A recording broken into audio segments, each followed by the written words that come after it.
ನಮಸ್ಕಾರ ಸ್ನೇಹಿತರೆ, ಅಪ್ಪು ಸ್ಟಾರ್ ಕಿಚನ್ಗೆ ಸ್ವಾಗತ. ಇನ್ನೇನು ಶ್ರಾವಣ ಬಂತಲ್ವಾ, ಇನ್ನು ಮುಂದೆ ಹಬ್ಬಗಳು ಸ್ಟಾರ್ಟ್ ಆಗ್ತಾ ಬರುತ್ತೆ. ಹಾಗಾಗಿ ಚಕ್ಲಿನ ಮಾಡ್ತಾ ಇದ್ದೀನಿ. ಈ ರೆಸಿಪಿನ ನಿಮ್ಮ ಜೊತೆ ಶೇರ್ ಮಾಡೋಣ ಅಂತ ಅಂದ್ಕೊಂಡಿದ್ದೀನಿ. ತುಂಬಾ ರುಚಿಯಾಗಿ ಮತ್ತು ತುಂಬಾ ಈಸಿಯಾಗಿ ಹೇಗೆ ಮಾಡೋದು ಅಂತ ಹೇಳ್ಕೊಡ್ತೀನಿ. ಕೇವಲ ಅರ್ಧ ಗಂಟೆ ಇದ್ದರೆ ಸಾಕು, ತುಂಬಾ ಬೇಗ ಮಾಡ್ಕೊಳ್ಬೋದು. ಟೇಸ್ಟ್ ಕೂಡ ಅಷ್ಟೇ ಚೆನ್ನಾಗಿರುತ್ತೆ.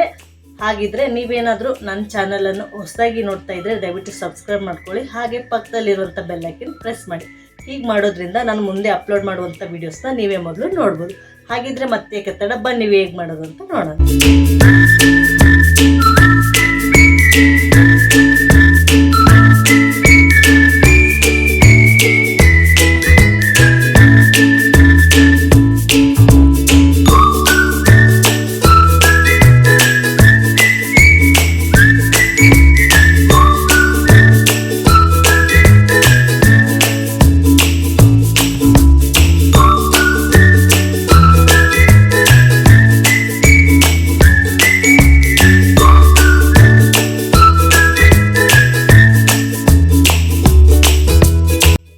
ನೋಡಿ, ಮೊದಲಿಗೆ ನಾನಿಲ್ಲಿ ಒಂದು 3/4 kg ಆಗಷ್ಟು ಅಕ್ಕಿ ಹಿಟ್ಟನ್ನ ತೊಗೊಂಡಿದ್ದೀನಿ.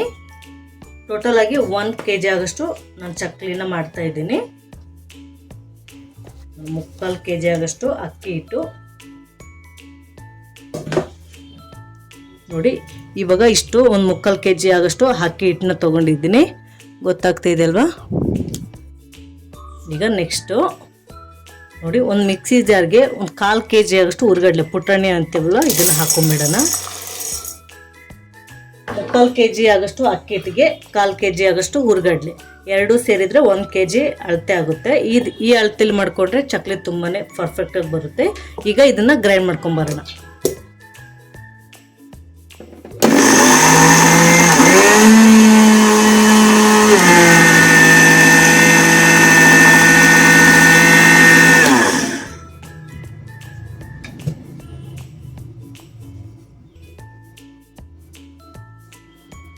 ನೋಡಿ, ಇಷ್ಟ ಆಗಿದೆ ಅಲ್ವಾ? ಈಗ ಇದನ್ನು ಜಲ್ಲಡಿಗೆ ಇಟ್ಕೊಂಡು ತಗೊಳ್ಳೋಣ. ನೋಡಿ, ಈ ಥರ ಸೋಲಿಸ್ಕೊಳ್ಬೇಕು. ಈಗ ಇದನ್ನು ಒಂದ್ಸರಿ ಚೆನ್ನಾಗಿ ಮಿಕ್ಸ್ ಮಾಡ್ಕೊಂಬಿಡಿ. ಎರಡೂ ಮಿಕ್ಸ್ ಆಗಬೇಕು ಚೆನ್ನಾಗಿ.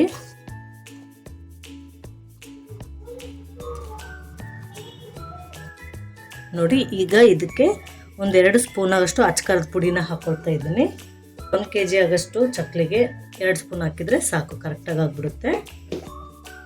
ಜೊತೆಗೆ 1/4 ಸ್ಪೂನ್ ಆಗಷ್ಟು ಅರಿಶಿನ, ಹಾಗೆ 1 ಸ್ಪೂನ್ ಆಗಷ್ಟು ಜೀರಿಗೆ, ಜೊತೆಗೆ 1-2 ಸ್ಪೂನ್ ಆಗಷ್ಟು ಎಳ್ಳು ಹಾಕೋದ್ರಿಂದ ಟೇಸ್ಟ್ ಚೆನ್ನಾಗಿರುತ್ತೆ. ಜೊತೆಗೆ ಸ್ವಲ್ಪ ಹಿಂಗು, ಜೊತೆಗೆ 2 ಸ್ಪೂನ್ ಆಗಷ್ಟು ಉಪ್ಪು ಸೇರಿಸೋದ್ರಿಂದ ಕರೆಕ್ಟಾಗಿ ಅಳತೆ ಬರುತ್ತೆ. ಈ ಅಳತೆ ಹಾಕೋದ್ರಿಂದ ಟೇಸ್ಟ್ ಕರೆಕ್ಟಾಗಿ ಬರುತ್ತೆ. ಈಗ ಇದನ್ನೆಲ್ಲನೂ ಒಂದ್ಸರಿ ಚೆನ್ನಾಗಿ ಮಿಕ್ಸ್ ಮಾಡ್ಕೊಂಬಿಡಿ ಕೈಯಿಂದ, ಯಾಕಂದರೆ ಎಲ್ಲ ಮಸಾಲೆನೂ ಚೆನ್ನಾಗಿ ಅಂಟ್ಕೊಳ್ಬೇಕು. ಹಾಗಾಗಿ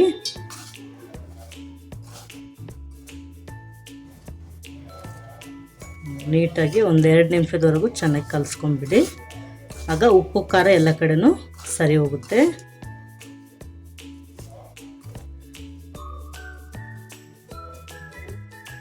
ನೋಡಿ, ಈಗ ಇದಕ್ಕೆ 1 ಸ್ಪೂನ್ ಆಗಷ್ಟು ಬಿಸಿ ಬಿಸಿಯಾದಂಥ ಎಣ್ಣೆ ಹಾಕ್ಬೇಕು. ನೋಡಿ, ಈ ಥರ ಸುರ್ರಂತ ಸೌಂಡ್ ಬರಬೇಕು. ಸಾಂಬಾರು ಬಡಿಸ್ಕೊತೀವಲ್ವ, ಆ ಥರ ಚಮಚದಿಂದ. ಇದನ್ನು ಡೈರೆಕ್ಟಾಗಿ ಕೈಯಿಂದ ಕಲಿಸ್ಕೊಳಕ್ಕೆ ಹೋಗ್ಬಿಡಿ, ತುಂಬಾ ಬಿಸಿ ಇರುತ್ತೆ. ಹಾಗಾಗಿ ಸ್ವಲ್ಪ ಈ ಥರ ಸ್ಪೂನಿಂದ ಚೆನ್ನಾಗಿ ಮಿಕ್ಸ್ ಮಾಡ್ಕೊಂಡ್ಬಿಟ್ಟು ಆಮೇಲೆ ಕೈಯಿಂದ ನಿಧಾನವಾಗಿ ಕಲಿಸ್ಕೊಬೋದು.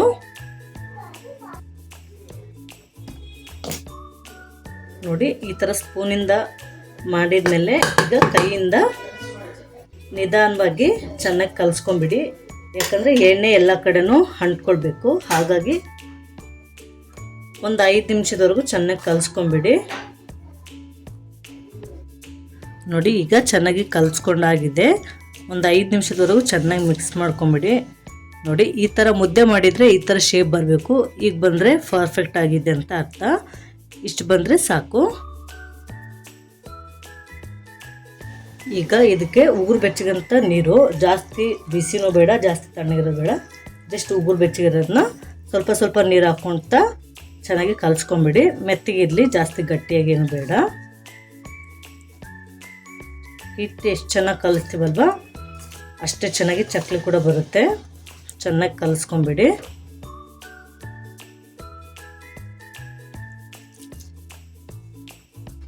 ನೋಡಿ ಈ ಥರ ಕಲಿಸ್ಕೊಂಡ್ರೆ ಆಯಿತು. ಚೆನ್ನಾಗಿ ಕಲಿಸ್ಕೊಂಡ್ಬಿಟ್ರೆ ಏನೋ ಕಟ್ಟಾಗೋದಿಲ್ಲ. ನೋಡಿ ಎಷ್ಟು ಸಾಫ್ಟಾಗಿ ಕಲಿಸಿದ್ನಲ್ವ, ಗೊತ್ತಾಗ್ತಿದೆ ಅಂತ ಅನಿಸುತ್ತೆ.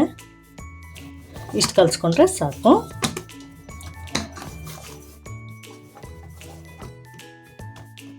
ಈಗ ಚಕ್ಲಿನ ಹೇಗೆ ಮಾಡೋದು ಅಂತ ನೋಡೋಣ. ನೋಡಿ ನಾನು ಈ ಥರ ಮಷಿನ್ನ ತೊಗೊಂಡಿದ್ದೀನಿ. ನೋಡಿ ಚಕ್ಲಿ ಮಾಡೋದಕ್ಕೆ. ಈಗ ಒಳಗಡೆ ಎಲ್ಲ ಸ್ವಲ್ಪ ಎಣ್ಣೆನ ಸವರ್ಬಿಟ್ಟು ನೋಡಿ ಈ ಥರ ಉಂಡೆನ ಮಾಡಿಕೊಂಡು ಇದರೊಳಗಡೆ ಹಾಕ್ತಾಯಿದ್ದೀನಿ. ಹಾಕ್ಬಿಟ್ಟು ನೋಡಿ ಇಲ್ಲಿ ಚಕ್ಲಿ ಮಾಡೋದಿದೆಯಲ್ವ, ಈ ಥರ ಚಾಚನ ಹಾಕ್ಬಿಟ್ಟು ಕಾಣಿಸ್ತಾ ಇದೆಯಲ್ವ, ಈ ಥರ ಕ್ಲೋಸ್ ಮಾಡಿಬಿಡಿ.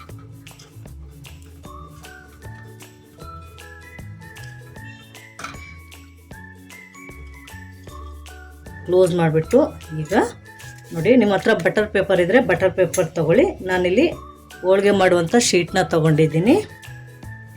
ನೋಡಿ ಈಗ ಚಕ್ಲಿನ ಹೇಗೆ ಓದೋದು ಅಂತ ತೋರಿಸ್ತಾ ಇದ್ದೀನಿ. ಈ ಥರ ಪ್ರೆಸ್ ಮಾಡ್ತಾ ನೋಡಿ ಈ ಥರ ನಿಧಾನವಾಗಿ ತಿರ್ಸ್ಕೊಳ್ತಾ ನಿಮ್ಗೆ ಎಷ್ಟು ದೊಡ್ಡದು ಬೇಕೋ ಅಷ್ಟು ದೊಡ್ಡದು ಮಾಡ್ಕೊಳ್ಳಿ ಸಾಕು. ಈಗ ಇದನ್ನು ಹಿಂಗೆ ಸ್ವಲ್ಪ ಜಾಯಿಂಟ್ ಮಾಡಿಬಿಡಿ ಸಾಕು. ಇದನ್ನು ಕೂಡ ಸೇಮ್ ಅದೇ ಥರನೇ ಈ ಥರ ನಿಧಾನವಾಗಿ ಪ್ರೆಸ್ ಮಾಡ್ತಾ ಇದು ಮಾಡಿ. ಇದನ್ನು ಕೂಡ ಈ ಥರ ಸ್ವಲ್ಪ ಜಾಯಿಂಟ್ ಮಾಡಿ ಅಷ್ಟೇ. ಈಗ ಮತ್ತೊಂದು ತೋರಿಸ್ತಾ ಇದ್ದೀನಿ.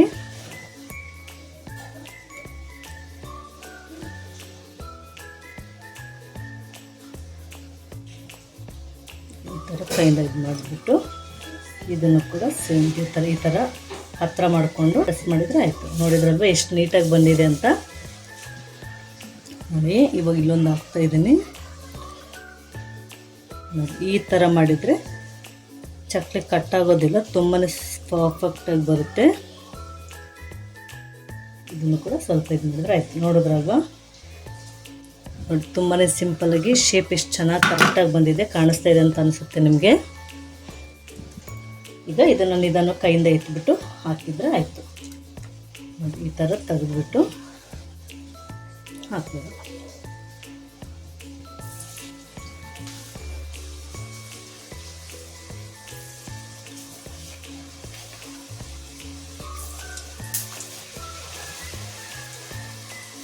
ನೋಡಿ ಈಗ ಎಣ್ಣೆ ಕಾದಿದೆ ಅಂತ ಸ್ವಲ್ಪ ಈ ಥರ ಹಿಟ್ಟನ್ನ ಹಾಕಿ ಚೆಕ್ ಮಾಡಿ. ಅದು ಇಮಿಡಿಯೇಟಾಗಿ ಮೇಲೆ ಬಂದರೆ ಎಣ್ಣೆ ಕಾದಿದೆ ಅಂತ ಅರ್ಥ. ಈಗ ಫ್ಲೇಮ್ನ ಮೀಡಿಯಮಲ್ಲಿ ಇಡಿ. ಜಾಸ್ತಿ ಫಾಸ್ಟು ಬೇಡ, ಸ್ಲೋ ಕೂಡ ಬೇಡ, ಮೀಡಿಯಮಲ್ಲಿಟ್ಟು ಫ್ರೈ ಮಾಡ್ಕೊಳ್ಬೇಕು. ಚಕ್ಲಿನ ನಿಧಾನವಾಗಿ ಒಂದೊಂದು ಬಿಡಿ. ಬಿಟ್ಟ ತಕ್ಷಣ ಇಮಿಡಿಯೇಟಾಗಿ ತೆಗಿಯೋಕ್ಕೆ ಹೋಗಬೇಡಿ, ಯಾಕಂದರೆ ಕಟ್ಟಾಗೋ ಚಾನ್ಸ್ ಇರುತ್ತೆ. ಬಿಟ್ಟು 1 ನಿಮಿಷದವರೆಗೂ ಹಾಗೆ ಬಿಡಿ.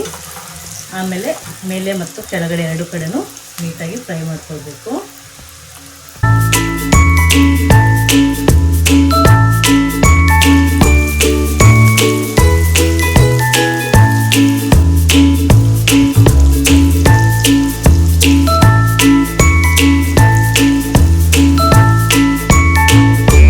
ಈಗ ಇದನ್ನು ಒಂದು ಸೈಡ್ ಟರ್ನ್ ಮಾಡಿ ಫ್ರೈ ಮಾಡ್ಕೊಂಡಿದ್ದೀವಿ. ಎರಡೂ ಕಡೆನೂ ನೀಟಾಗಿ ಫ್ರೈ ಮಾಡ್ಕೊಂಡ್ಬಿಡಿ, ಕ್ರಿಸ್ಪಿ ಆಗೋವರೆಗೂ. ನೋಡಿ ಈ ಥರ ಗೋಲ್ಡನ್ ಕಲರ್ ಬರಬೇಕು, ಅಲ್ಲಿವರೆಗೂ ನೀಟಾಗಿ ಫ್ರೈ ಮಾಡ್ಕೊಂಡ್ಬಿಡಿ. ನೋಡಿ ಕಲರ್ ಎಷ್ಟು ಚೆನ್ನಾಗಿ ಬಂದಿದೆ ಅಲ್ವಾ. ಇಷ್ಟು ಬಂದರೆ ಸಾಕು, ಗೊತ್ತಾಗ್ತಿದೆ ಅಂತ ಅನಿಸುತ್ತೆ. ಕಲರ್ ಇಷ್ಟು ಬಂದರೆ ಸಾಕು. ಈಗ ಚಕ್ಲಿನ ಎತ್ತಿಟ್ಕೊಂಡ್ಬಿಡೋಣ.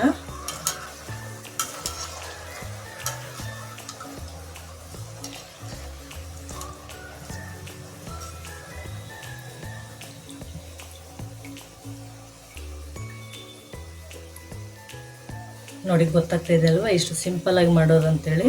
ನೋಡಿ ಎಷ್ಟು ಚೆನ್ನಾಗಿ ಫ್ರೈ ಆಗಿದೆ. ಇಷ್ಟಾದರೆ ಸಾಕು, ಬಣ್ಣ ಇಷ್ಟು ಬಂದರೆ ಓಕೆ. ಉಳಿದಿರುವಂಥ ಹಿಟ್ಟಿಂದ ಕೂಡ ಸೇಮ್ ಇದೇ ರೀತಿ ಚಕ್ಲಿನ ಮಾಡ್ಕೊಳ್ಳಿ. ನೋಡಿ ನಾನಿಲ್ಲಿ ಒಂದು ಚಕ್ಲಿನ ಮುರಿದ್ಬಿಟ್ಟು ತೋರಿಸ್ತಾ ಇದ್ದೀನಿ. ತುಂಬಾನೇ ಕ್ರಿಸ್ಪಿಯಾಗಿ ಮತ್ತು ಸಾಫ್ಟ್ ಆಗಿ ಬಂದಿದೆ.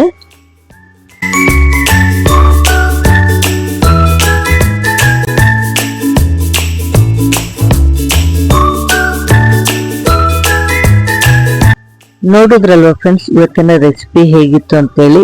ತುಂಬಾನೇ ಸಿಂಪಲ್ ಆಗಿ ಈಸಿಯಾಗಿ ಹೇಗ್ ಮಾಡೋದು ಅಂತ ತಿಳಿಸ್ಕೊಟ್ಟಿದ್ದೇನೆ.